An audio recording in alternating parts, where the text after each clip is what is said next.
Assalamualaikum warahmatullahi wabarakatuh. Bapak dan Ibu serta saudara-saudara generasi muda Islam, jamaah salat zuhur Masjid Raya Syekh Ahmad Khatib Al-Minangkabawi Provinsi Sumatera Barat yang hadir pada siang hari ini, yang kami hormati, yang kami muliakan. Sebagaimana biasanya, sebelum kita mengumandangkan iqamah, kurang lebih 15 menit ke depan kita mendengarkan terlebih dahulu tausiah zuhur dari guru kita, sembari menunggu saudara-saudara kita yang sedang berwudu atau yang sedang menuju masjid raya ini untuk ikut sholat zuhur berjamaah. Pada siang hari ini yang akan memberikan tausiah zuhur adalah Al-Ustaz Muhammad Fadil Anwar LCMH. Beliau adalah pembina Mu'allaf Center Indonesia Provinsi Sumatera Barat. Alhamdulillah beliau telah bersama kita di ruangan Masjid Raya ini. Untuk itu kita mengucapkan banyak terima kasih. Bapak dan Ibu serta saudara yang kami muliakan, marilah kita dengarkan secara bersama tausiah zuhur disampaikan oleh Al-Ustaz Muhammad Fadil Anwar LCMH. Kepada beliau dengan segala hormat kita persilahkan. Sekian dari kami. Wassalamualaikum warahmatullahi wabarakatuh.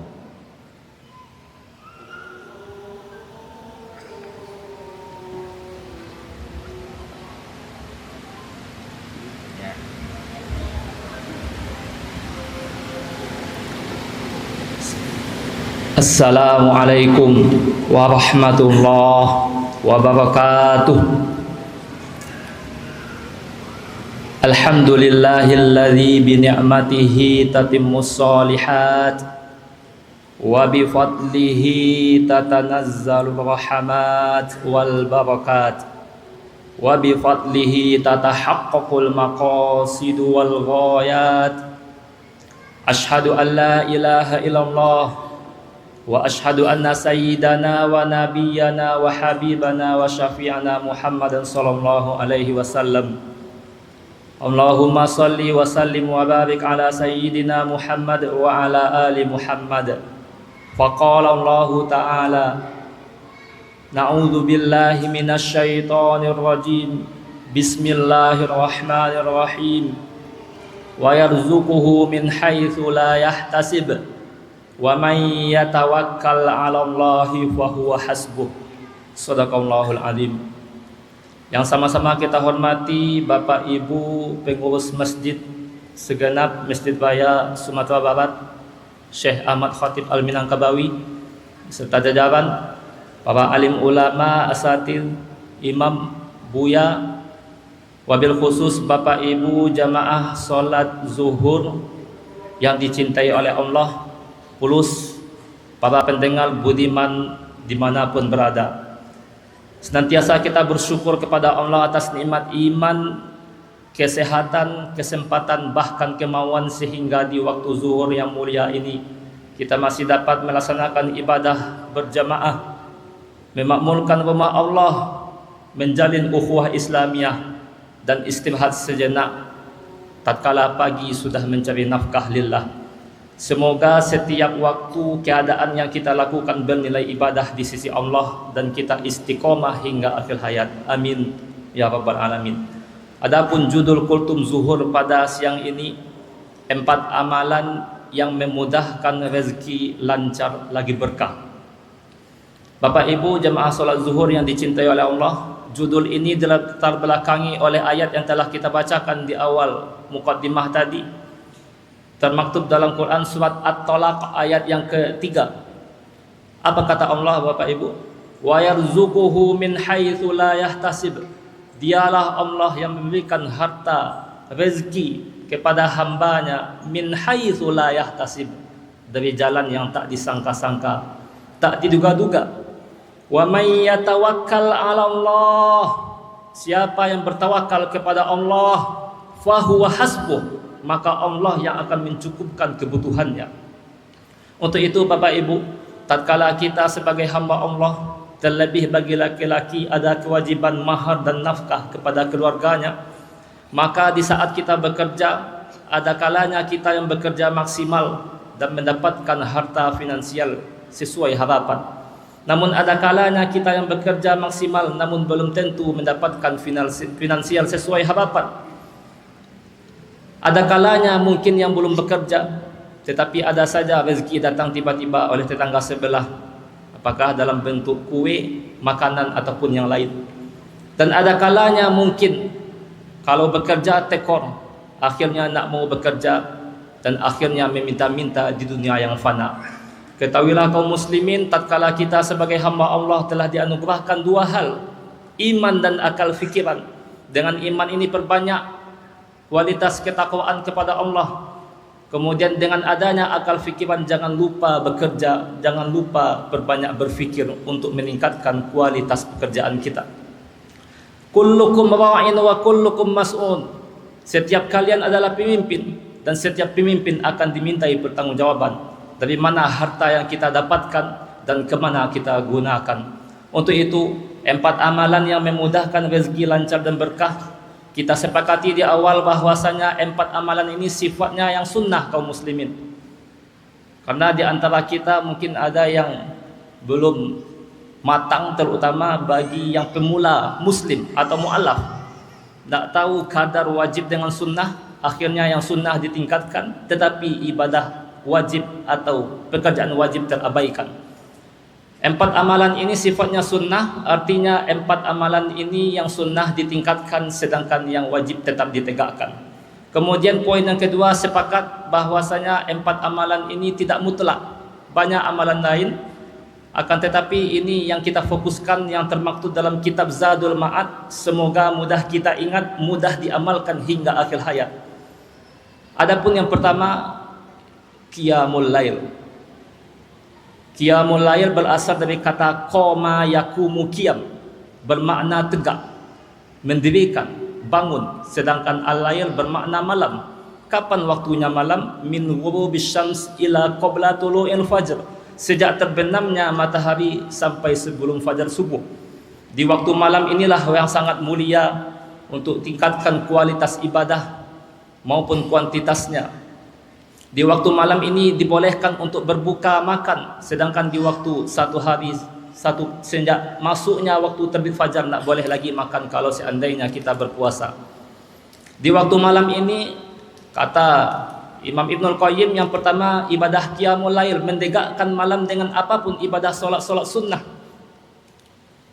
Ketika kita selesai menunaikan solat Isya ditambah Ba'diyah Isya, kemudian ditambah dengan solat sunnah malam atau Qiyamul Lail, niat cukup di hati sedangkan dilafazkan itu dihukumi sebagai sunnah menurut sebahagian pendapat ulama.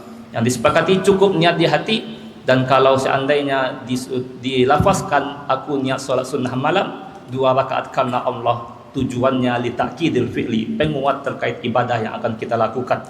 Dan ini cukup bermanfaat kalau seandainya kaum muda-mudi yang mungkin nonton bola atau begadang, atau kita yang pekerjaannya shift malam, masuk jam 6 sore pulang jam 6 pagi, dikhawatirkan tak bisa tahajud, maka disunnahkan untuk Qiyamul Lail setelah Isya boleh. Wa minal laili fatahajjat bihi nafilatan laka asa ay yab'atsaka rabbuka maqaman mahmuda. Dan dari waktu malam itu, kemudian min itu bermakna li tabaid, sebahagian, cukup sebahagian malam kita amalkan solat sunnah malam, Qiyamul Lail ataupun tahajud, maka mendapatkan fadilah keutamaannya. Moga-moga berkat rahmat Allah kita ditempatkan di posisi makom yang amat mulia, amat istimewa. Hamba yang beriman itu mewujudkan mimpi indahnya dengan bangun di waktu malam.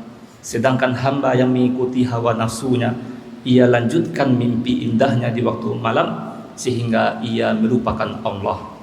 Untuk itu kaum muslimin mewujudkan mimpi dengan bangun di waktu malam, atau kita lanjutkan mimpi di saat tidur. Untuk itu qumil laila illa qalila, dirikanlah malam waktu malam itu yang sedikit untuk ibadah, untuk mengingat Allah Ta'ala. Lantas apa perbedaannya dengan tahajud? Kalau tahajud dalam kitab Al-Mawsu'ah Al-Kuwaitiyah disebutkan Salatut tatawwu' fil laili ba'dan naum. Salat sunnah yang dilakukan di waktu malam ba'dan naum, setelah tidur. Jadi kalau sudah terbiasa kita istiqomahkan, continue setiap saat. Tapi kalau mungkin yang belum terbiasa, hanya di bulan Ramadan kita semangat beribadah, maka nak masalah setelah Isya langsung ditambah salat sunnah malam. Insya Allah ada keberkahan, moga-moga rezeki lancar. Dan sepakat di awal, 4 amalan sunnah ini sifatnya sebagai usaha kita dan tetap tawakal kepada Allah kapanpun dan dimanapun. Adapun yang kedua, kaum muslimin, amalan yang memudahkan rezeki, lancar dan berkah, kathratul istighfar bil ashar. Berbanyak istighfar terlebih di waktu sahur. Allah akan mengabulkan doa hambanya dari segi waktu yang Allah kehendaki, bukan waktu yang kita kehendaki, pada apa yang Allah tentukan, bukan apa yang kita tentukan. Terkadang kita berdoa ingin mendapatkan sesuatu, tetapi belum tentu Allah ijabah langsung, karena sifatnya Allah Maha Kuasa penuh, tanpa batas, tanpa paksaan, sesuai kehendaknya dan kudrahnya. Untuk itu kita hanya mampu sebagai insan yang lemah. Ketika sujud kita tinggikan posisi pinggul daripada kepala, itu menandakan kita sebagai hamba Allah. Tatkala kita lihat dalam syariat, ada kalanya Allah akan mengabulkan doa dari segi waktu, tempat ataupun hal keadaan. Dari segi waktu pada waktu malam, apalagi di akhir waktu malam, pada waktu Jumat, antara azan dan iqamah. Dan poin yang kedua tadi, amalan yang mendatangkan rezeki lancar dan berkah, berbanyak istighfar di waktu sahur. Adapun kapan waktunya sahur itu, kaum muslimin, berdasarkan kitab Syarah As-Sama'il Al-Muhammadiyah, waktunya itu sekitar sa'ah wa nis, takriban qabla subuh, sekitar 1,5 jam sebelum menjelang waktunya sholat subuh. Artinya kalau seandainya kita luangkan waktu setengah jam atau 1 jam sebelum subuh, maka itulah waktu yang amat mulia.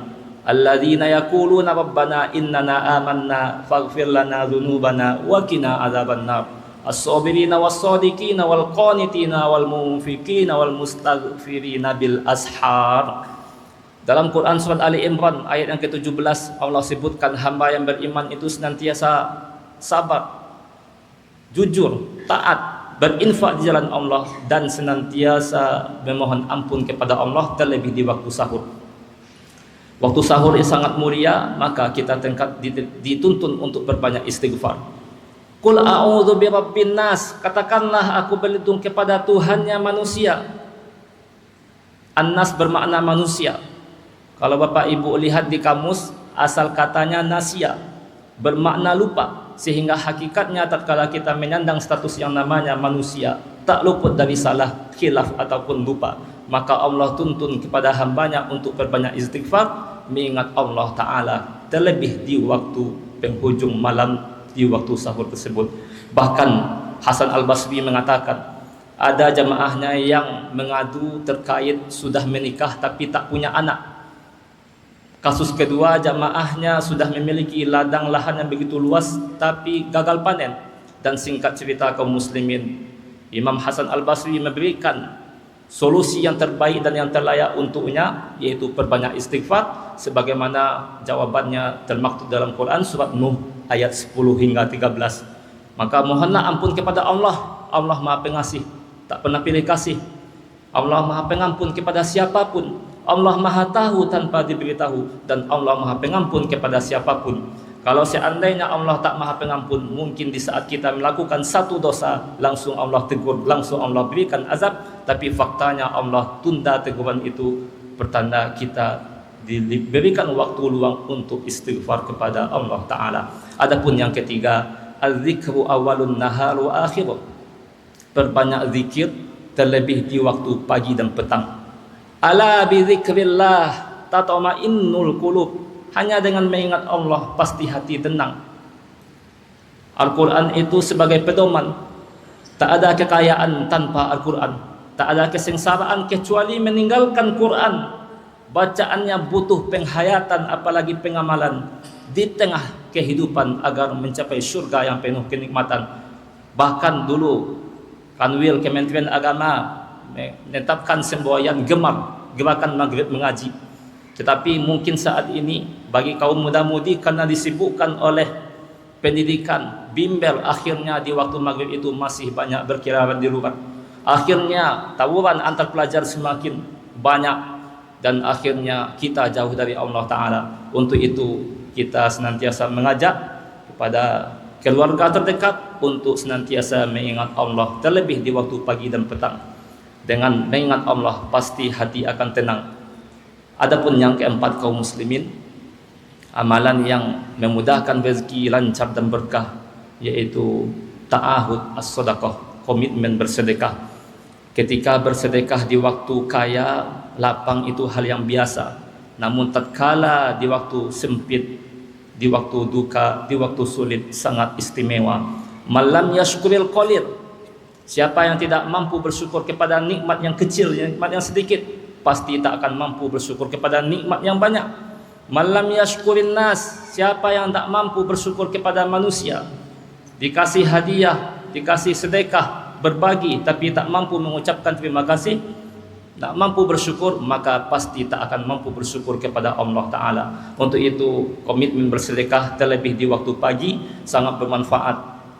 Kemudian tatkala kita ingin mencapai level makom takwa, berbanyak bersyukur, sabar ketika mendapatkan ujian dan tegar. Syukur terbagi tiga: syukur qalbi, hati tenang ketika mendapatkan kenikmatan; syukur qauli, kita ucapkan alhamdulillah kepada Allah, kepada hamba Allah kita ucapkan terima kasih banyak. Adapun syukur fi'li, itulah filosofi terkait ucapan terima kasih. Kita terima hadiah, sedekah, berbagi, kemudian kita hakikatnya kita kasih kembali kepada orang yang terdekat, orang yang membutuhkan, atas bentuk syukur kepada Allah Ta'ala. Untuk itu kaum muslimin, la in syakartum la azidannakum wa la in kafartum inna azabi lasyadid. Ketika kalian bersyukur, maka pasti Allah akan menambah nikmat, yaitu nikmat keberkahan.